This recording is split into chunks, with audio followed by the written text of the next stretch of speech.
बघा मुलांनो, या ठिकाणी ऍक्शन वर्ब दिलेले आहेत. काय दिलेले आहेत? Action verb. या ठिकाणी काही चित्र दिलेले आहेत आणि त्या चित्रातली जे विद्यार्थी आहेत, मुलं आहेत, मुले आहेत, ते काहीतरी कृती करत आहेत.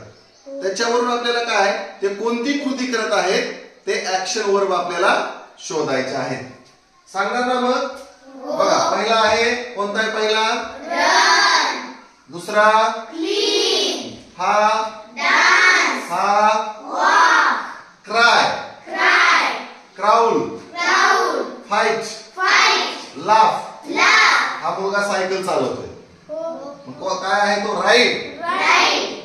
लिसन. लिसन. हा मुलगा काय करतोय? रीड. पुस्तक वाचतोय. मग वाचण्याला काय म्हणतात? रीड. रीड म्हणतात. राईट. राईट. थिंक. थिंक.